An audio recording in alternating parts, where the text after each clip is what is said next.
오늘은 이런 주제로 최근에 저희들이 한 일들 조금 소개해 드리려고 합니다. Acute Plaque Instability가 있는 경우에 헤마토포ietic 시스템에서 모노사이트 리니지를 인핸스 시켜서 마이오카디움의 힐링을 돕는다는 투 웨이브 티어리에 대해서는 이 나렌돌프 그룹에서 잘 이스태블리시하고 뷰티풀한 그 티어리를 발표를 한 바가 있습니다. 그런데 이 일이 그 마이오카디움의 힐링에는 상당히 좋게 기여를 합니다만은 이 모노사이트 인핸스 자체가 또 그 혈관의 베스큘레이처의 그 플락을 더 불안정하게 하는 이런 역할을 하게 됩니다. 그래서 저희들이 몇 년 전에 그 PET 이미징을 통해서 인체 내에서 한 연구들을 보면은 그 AMI 페이션트에서는 이 리모트 코로나리 혈관이라고 할 수 있는 캐로티드 아테리하고 또 에올틱 아테리에서도 이 염증의 신호들이 이렇게 올라가 있는 것을 볼 수가 있고, 스테이블 엔지나인 경우에 비해서 신호가 올라가 있어서 그 모노사이트의 또 매크로페이지의 인필트레이션이 그 올라가 있는 액티베이션 되어 있는 것을 볼 수가 있습니다. 근데 재미있게도 이런 시츄에이션인 경우에는 그 헤마토포ietic 시스템에서의 그 신호도 올라가 있습니다. 그래서 이전에 그 하버드 그룹에서 그 인비트로에서 또 스몰 애니멀에서 보여줬던 그런 것들을 인체 내에서 저희가 그것이 그대로 적용되는 것을 발표를 한 바가 있습니다. 그런데 제가 오랫동안 가졌던 질문 중에 하나가 왜 심장 환자들은 감정적으로 문제가 있는가 하는 부분이었습니다. 또 감정적으로 불안정한 상태에 있는 환자들이 왜 심장 코로나리 아테리의 불안정성의 문제가 잘 발생하는지에 대해서 늘 의문을 가지고 있었습니다. 브레인의 서킷에 대해서는 그 프론토 림빅 브레인 서킷이 관여를 하는 것으로 그 알려져 있고, 그 센터에는 그 아믹달라가 피어 센터고 에모셔널 센터인데요. 이 아믹달라가 거기에 그 중요한 역할을 하고 있습니다. 그런데 17년도에 그 하버드의 타가코 그룹에서 팻가인데요. 타가코 그룹에서 아주 재밌는 데이터를 발표를 했습니다. 매스 제너럴의 레트로스펙티브 코호트 데이터 애널리시스를 해보니까 이건 이제 이 연구에 데디케이션 되어 있는 데이터는 아니고 튜머 환자들을 상대로 해서 모아놓은 데이터를 이 사람들이 분석을 해보니까 재밌게도 이런 환자들이 그 아믹달라가 올라가 있는 그런 서브그룹이 있고, 그 아믹달라가 올라가 있는 환자에서는 그 코로나리 이벤트가 더 잘 생긴다는 데이터를 발표를 한 바가 있습니다. 그래서 제가 그때 이 데이터를 보고 이것이 어떤 중요한 어떤 클루가 될지 모르겠다라는 생각을 가지고 저희가 파일럿 테스트를 해봤습니다. 그래서 저희 구로병원의 그 코호트를 모아서 비슷한 디자인을 가지고 정말 그러한가, 이게 알아야지 돈도 모으고 하기 때문에 정말 그러한가를 알기 위해서 저희가 레트로스펙티브 애널리시스 데이터를 분석해 보니까 그 타가코 그룹에서 발표했던 것과 비슷한 트렌드를 저희가 볼 수가 있었습니다. 마찬가지로 AMI 페이션트에서는 아믹달라가 올라가 있고, 레트로스펙티브이기 때문에 그 코주얼 릴레이션십을 정확히 보기는 어렵지만은 그런 비슷한 파인딩을 관찰을 하고, 본격적인 연구를 해보자, 여기에 뭔가가 있다라는 그 생각을 가지고 랜더마이즈드 트라이얼 연구를 시작을 했습니다. 그래서 저희가 이건 벌써 몇 년 전에 시작을 했고요. 여기 강동호 선생은 저희의 MD PhD로 저희 그룹에 조인한 펠로우인데, 이분이 이 연구를 주도를 했고 이번에 ATBB에서 구현했는데 못 갔죠. 그래서 못 갔지만은 그래서 그쪽에서 이렇게 어워드를 하나 받고 이렇게 했습니다. 그래서 이 연구에서는 제가 지금 얘기 드린 그 하이포테시스를 규명하기 위해서 저희가 프로스펙티브 연구를 하면서 이전에 그 컨벤셔널 패시티가 가지고 있던 그 중요한 문제인 그 액시얼 슬라이스에서 싱글 슬라이스 이미징 어세스먼이 가지고 있는 문제를 해결하기 위해서 저희가 3D 렌더링하는 새로운 알고리즘을 애플리케이션해서 이미징을 만들고 그것을 퀀티테이션해서 보는 방법을 취했고, 또 하나는 과연 이 부분이 핸들링 할 수 있는 모디파이어블 팩터가 될 것인가를 알아보기 위해서 다이나믹 체인지를 알아보는 시리얼 이미징을 시작을 했습니다. 펜 연구 뭐 아시다시피 이제 프로스펙티브 연구는 매우 어렵습니다. 그래서 외국에서 잘 하지 못하는데 저희가 용감하게 여기 들어가서 연구를 했고요. 저희 연구 프로토콜을 보면은 이제 이 연구 워낙 어렵고 돈도 많이 들어가는 연구이기 때문에 많은 페이션트를 등록하는 것은 어렵습니다만은 AMI 페이션트 53명 또 컨트롤 그룹에서 매칭시켜서 20명을 했고요. 그 이벤트 그 코로나 이벤트가 있은 후에 3주 지난 후에 저희가 패스를 찍고 또 하나는 이제 프로스펙트를 보기 위해서 모든 페이션트를 팔로우하기는 어렵습니다만 그 중에 10명의 페이션트는 롱지투디널 팔로우 어널리시스를 시행을 했습니다.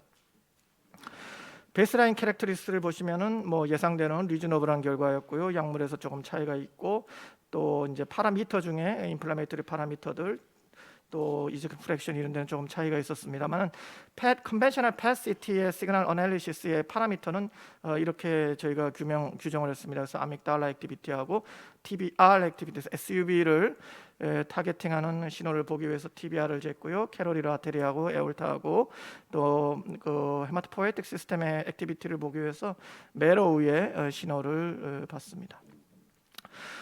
그다음에 이제 싱글 슬라이스에서 보는 그 이미징이 이 아믹달라 액티비티는 굉장히 서틀한 디퍼런스입니다. 저희들이 해보니까 아주 약한 신호이기 때문에 이것을 싱글 슬라이스에서 이미징을 퀀티테이션 한다는 것이 과연 릴라이어블한 방법일까라는 그 의구심을 가지고 이 문제를 해결하기 위해서 저희가 그 커스터마이즈드해서 신호를 3차원으로 구성해서 하는 이 알고리즘을 개발해서 여기에 적용을 시켰습니다.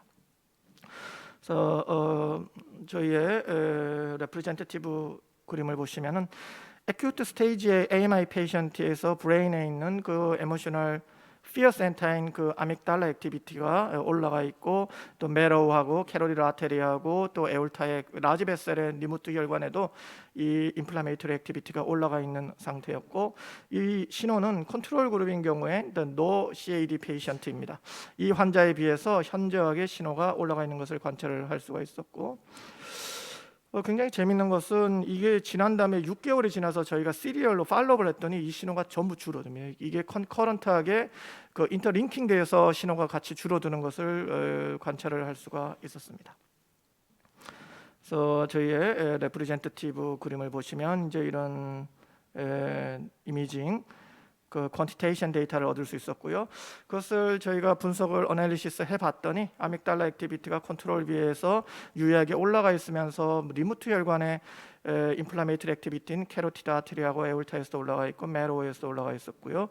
6개월이 지나면 그 신호들이 떨어지는데 같이 컨커런트하게 떨어집니다. 그래서 이 신호들이 서로 링킹되어 있다는 것을 저희가 서제스천 할 수가 있었고 코릴레이티드 어널리시스를 해보니까 지금 얘기 드린 대로 그 코릴레이션 값이 상당히 유의한 코릴레이션 값을 관찰을 할 수가 있었습니다. 사이코소셜 스트레스 어널리시스를 하기 위해서 저희가 두 개의 그 퀘스천의 데이터를 얻었는데요. 한 개는 디프레션 스코어를 위해서 하나의 스케일을 얻었고요. 또 하나는 이제 사이코 소셜 스트레스를 위해서 PSS-10 스퀘어 퀘스천너를 얻어서 분석을 해봤더니 아믹달라 TBR하고 그 좋은 리니어 코릴레이션 값을 얻을 수가 있었고 그 로컬 리저널 그 컴플렉시티 리전 컴플렉시티를 보기 위해서 그 리전에 대한 그 어널리시스를 해봤더니 재밌게도 그 리전이 더 컴플렉스하고 또 언스테이블한 피처를 보이는 경우에 그 아믹달라 액티비티가 그 더 올라가 있는 것을 관찰을 할 수가 있었습니다.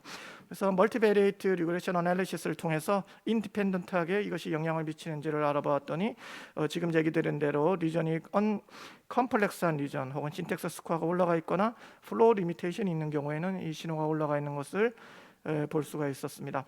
코절 릴레이션십을 보기 위해서 미디에이션 어널리시스를 했습니다. 그래서 인다이렉트 이펙트가 매크로페이지의 헤마토포에시스가 어느 정도 기여를 하는지를 알아보는 분석을 해봤더니 22% 정도의 토탈 이펙트의 22% 정도를 매크로페이지 헤마토포에시스가 인다이렉트 이펙트로 미디에이션하는 결과를 볼 수가 있어서 결과를 저희가 보고를 했고요.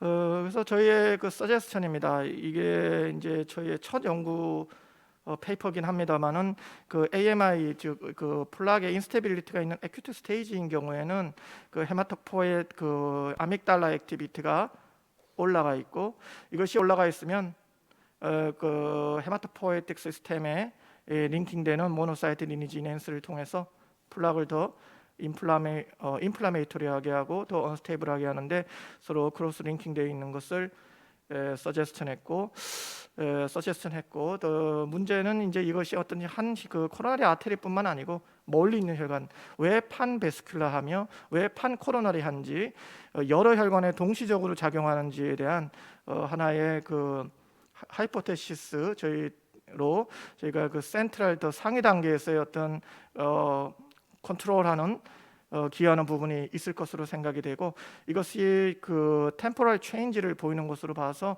저희가 이것을 제어할 수 있는 어떤 가능성을 서제스트했습니다. 그래서 이 데이터는 지금 유로피안 핫 저널에 마이너 리비전 그저께 페이퍼가 좀 리서미션 되어서 결과를 기다리고 있습니다.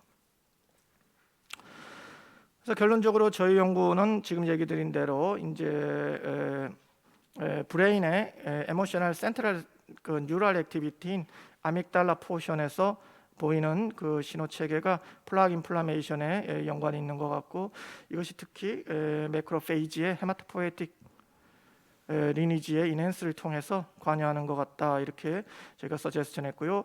이것이 템포럴 다이나믹 체인지를 보이는 것으로 봐서는 이게 픽스드 되어 있는 것이 아니라 저희 잘 제어한다면 하나의 모듈레이션 할 수 있는 가능성을 서제스천했습니다. 자, 그런데 이제 저희 연구는 이제 여기까지가 이제 싱글 페이퍼로 지금 나갔는데, 문제는 이 연구가 갖고 있는 아주 인히어런트 리미테이션이 있는데, 클리니컬 스터디는 다이렉트 코주얼 릴레이션십을 정확하게 보기는 상당히 어렵습니다. 특히 PET-CT 같은 경우는 매우 어렵기 때문에 저희들이 이제 이 연구를 익스텐션해서, 그렇다고 한다면 정말 코주얼 릴레이션십이 있는가, 또 하나는 코로나리 아테리에 대한 영향이 어떠한가, 이 두 가지를 알아보기 위해서 지금 두 가지 방향으로 연구를 새로 진행을 하고 있습니다. 첫째는 코로나리 아테리에 대한 플락 인플라메이션과 직접적인 연관이 있는지를 알아보기 위해서 저희가 코로나리에 들어가는 그 카테타를 통해서, 멀티모달 카테타를 통해서 거기에 코로나리 플락 인플라메이션과의 릴레이션십을 보는 연구를 진행을 하고 있고, 두 번째는 이제 인비트로의 벤치 수준에서의 연구를 위해서 저희가 새로운 연구들을 디자인해서 진행을 하고 있습니다.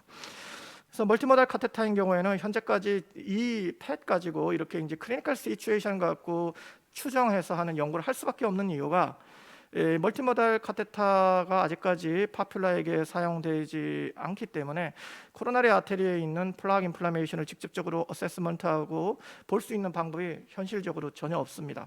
그런데 최근에 이제 UC 데이비스는 아주 이 부분에서 많이 했지만은, 마르크 그룹에서 플림 아이부스라는 새로운 기술을 개발을 해서, 이 기술을 가지고 지금 모 회사, 글로벌 회사하고 이 클리니컬 애플리케이션 단계에 들어가 있고요. 하버드의 니라프는 이제 잘 알려져 있지만은 이제 캐논의 라이센싱에 대해서 이게 작업 중에 있고, 널스 아이부스는 지금 클리니컬 사용됩니다만은 매크로페이지 못 봅니다. 그래서 제가 이거는 이제 인바이티드 페이퍼에서 제가 이렇게 서제스천해서 했는데, 저희 그룹에서는 이 문제를 회피하기 위해서 새로운 기술을 이제 가지고 있습니다. 플리모시티라고 하는 기술이고요. 개발한 지는 꽤 됐고, 이 기술을 이용을 하면은 코로나리 플락에 있는 그 매크로페이지 액티비티를 직접적으로 눈으로 보는 이미징이 가능합니다. 그래서 이 연구들 피저빌리티를 저희가 발표하고, 그 다음은 문제는 이제 플림이라고 하는 신호가 매우 컴플리케이트합니다. 아주 대량의 신호이기 때문에 이 많은 신호들을, 정말 이 많은 신호에서 매크로페이지 신호가 몇 프로나 기여를 하는지 정확하게 뽑아내는 것은 상당히 어렵습니다. 그래서 저희들이 최근에는 그 부분을 해결하기 위해서 머신 러닝을 통해서 그 부분을 이렇게 퀀티테이션의 매크로페이지 몇 프로 이렇게 그 자리에서 리얼타임에서 나오는 이런 기술을 지금 다 개발해서요. 지금 KFDA하고 클리니컬 어프로벌 프로세스에 들어가 있고, 내년 초에 퍼스트 휴먼 트라이얼을 갈 예정으로 작업 중에 있습니다. 자, 두 번째는 이제 그 인트라바이탈 이미징을 통해서 인디비주얼 셀을 따라가서 이미징하는 기술인데요. 여기에 대해서는 저희들이 그동안 아주 저희 랩에 오랫동안 노하우가 있습니다. 그래서 이 페이퍼 보면은 그 레이블링하지 않은 상태에서도 그 인디비주얼 셀을 라이브 스테이투스에서 그 안에 일어나는 여러 가지 분자적 문제들을 이미징에서 어세스먼트 할 수 있는 테크닉을 가지고 있기 때문에 그것들을 이용을 해서 저희들이 이 두 가지의 기술을 컴바인해서 이 코절 릴레이션십을 밝히는 새로운 연구를 들어가려고 생각 중이고 팀을 구성했습니다. 이 마지막 슬라이드고요. 저희 그룹이고 저는 저희 그룹에는 요즘 이제 뉴로바이올로지스트의 새로운 사람들이 이제 들어왔고 유홍기 교수, 오학열 교수, 박경순 교수와는 오랫동안 같이 일을 하고 있습니다. 저희 펀딩 스테이투스입니다. 감사합니다.